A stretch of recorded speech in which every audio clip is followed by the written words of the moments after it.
1 তারিখ থেকে মহিলাদেরও কাজটা হবে। তারপরে আমাদের এই আয়ুষ্মান ভারত এই পোর্টালটাও চালু হবে। আজকেই উনি অ্যানাউন্স করেছেন যে স্বাস্থ্যসাথীটাও ততদিন চলতে থাকুক। মানে আমাদের যে ম্যানিফেস্টোতে যে কথাগুলো আমরা বলেছি সমস্ত কাজগুলো আমরা কিন্তু ইমপ্লিমেন্ট করব, কেন এটা মোদিজির গ্যারান্টি। লক্ষ্মীর ভান্ডার যারা পাচ্ছেন তাদেরকে অন্নপূর্ণা ভান্ডার পাওয়ার জন্য কি পৃথক ফর্ম ফিল আপ করতে হবে নাকি ওইটা? না, এইটার জন্য উনি কিছু ক্লিয়ার করেননি, কিন্তু এইটার জন্য যারা পাবেন তার ভেরিফিকেশন হবে। কেন বহু ভুয়ো লোক পাচ্ছেন, আর বহু লোক যাদের পাওয়া উচিত তারা কিন্তু পাচ্ছেন না। আবাস যোজনার ক্ষেত্রেও সেম হয়েছে। আবাস যোজনাতে নিজের লোককে আবাস দেওয়ার কাজ হয়েছে, তো সেইটার জন্যও আমরা মুখ্যমন্ত্রীজিকে আমরা আপিল করেছি যে এইটাও একটু ভেরিফিকেশন হোক। যারা ন্যায্য, যারা পাওয়া উচিত তাদেরকেই এটা পাওয়া যাক। যারা এখন অলরেডি পেয়ে গেছেন তাদের জন্য একটু ভেরিফিকেশন হোক। যদি কেউ লোক ভোটার লিস্টে নাম নেই, আবাস যোজনায় তারা কিন্তু আবাস পেয়েছেন, তার টাকা কিন্তু ফেরত নিতে হবে। শনিবার মুখ্যমন্ত্রী হিসেবে শপথ নেওয়ার পর আজকে মন্ত্রিসভার প্রথম বৈঠক করলেন মুখ্যমন্ত্রী শুভেন্দু অধিকারী, যে বৈঠকে একাধিক গুরুত্বপূর্ণ সিদ্ধান্ত নেওয়া হলো, যার মধ্যে অন্যতম হচ্ছে অন্নপূর্ণা ভান্ডার প্রকল্প। অর্থাৎ এই অন্নপূর্ণা ভান্ডার প্রকল্পে মহিলারা মাসে ৩,০০০ টাকা করে পাবেন এবং একই সঙ্গে সরকারি বাসে মহিলাদের ভাড়া ফ্রি করা হলো, অর্থাৎ তারা ফ্রিতে যাতায়াত করতে পারবেন। ঠিক কি সিদ্ধান্ত নেওয়া হয়েছে, কৃষ্ণেন্দু অধিকারী সরাসরি আমাদের সঙ্গে এই মুহূর্তে রয়েছেন। কৃষ্ণেন্দু, সরকারে আসার আগে অন্যতম প্রতিশ্রুতি ছিল বিজেপির এই অন্নপূর্ণা ভান্ডার প্রকল্প, তা নিয়ে ঠিক কি সিদ্ধান্ত নেওয়া হচ্ছে 1 জুন থেকেই যা কার্যকর হতে চলেছে?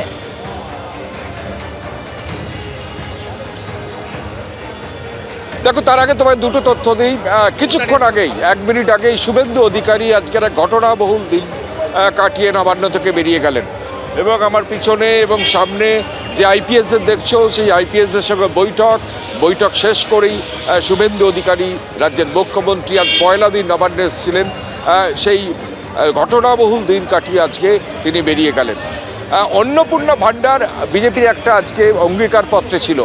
প্রধানমন্ত্রী থেকে স্বরাষ্ট্রমন্ত্রী, শুভেন্দু অধিকারী থেকে মানে বিজেপি নেতৃত্ব, তারা বারবার তারা বলেছিল যে অন্নপূর্ণা ভান্ডার তারা চালু করবেন, এবং সেই প্রতিশ্রুতি মতো আজকে বিধায়কদের নিয়ে যখন মুখ্যমন্ত্রী বৈঠক করেন, দলীয় বিধায়ক, তার সঙ্গে ডিএম বা জেলাশাসকরাও রয়েছেন, এবং সেই বৈঠকে তিনি জানান এবং সেখানে জানিয়ে দেওয়া হয় বিধায়কদের যে আগামী জুন মাসের শুরু থেকে, অর্থাৎ 1লা জুন থেকেই এই অন্নপূর্ণা ভান্ডার চালু হচ্ছে, অর্থাৎ মাসে ৩,০০০ টাকা।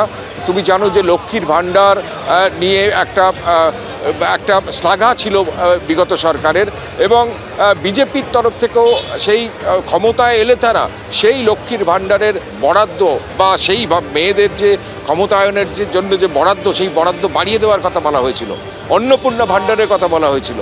বিজেপির তরফে অঙ্গীকারপত্রে সেই অন্নপূর্ণা ভান্ডারের কথা রয়েছে, এবং সেখানে বলা হয়েছিল যে মাসে ৩,০০০ টাকা দেওয়া হবে।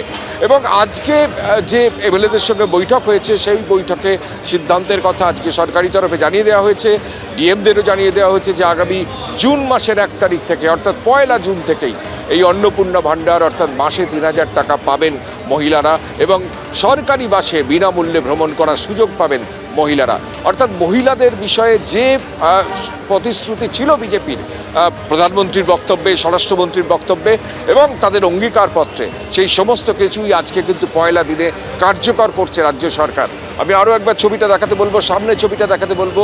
একসঙ্গে এত আইপিএস আজকে নবান্নে এসছেন, সমস্ত আইপিএসদের সঙ্গে বৈঠক করেছেন শুভেন্দু অধিকারী। কিছুক্ষণ আগেই তিনি বেরিয়ে গেছেন এবং আইপিএসরা তারা আছেন, এবং আজকে শুভেন্দু অধিকারী 11টা 8-এ যখন নবান্নে এসে পৌঁছন, গার্ড অফ অনার নিয়ে তিনি আজকে মন্ত্রিসভার বৈঠক করেন।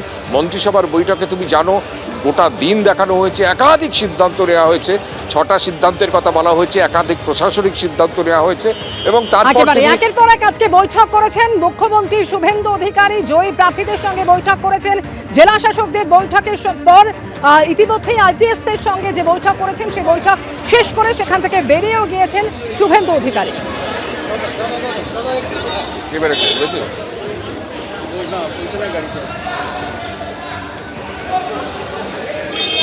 কিছুক্ষণ আগে নবান্ন ছেড়ে বেরিয়ে গেলেন মুখ্যমন্ত্রী শুভেন্দু অধিকারী। মন্ত্রিসভার বৈঠকের পর আজকে একাধিক গুরুত্বপূর্ণ বৈঠক করেছেন তিনি। জয়ী প্রার্থীদের সঙ্গে তিনি বৈঠক করেছেন। কিছুক্ষণ আগেই আইপিএস অফিসারদের সঙ্গে বৈঠক শেষ করার পর নবান্ন ছেড়ে বেরিয়ে গেলেন মুখ্যমন্ত্রী শুভেন্দু অধিকারী। সেই মুহূর্তের ছবি দেখছেন।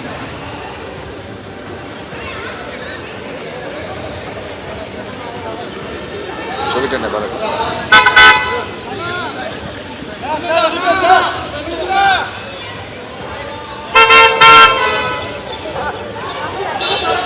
এবিপি আনন্দ, এগিয়ে থাকে, এগিয়ে রাখে।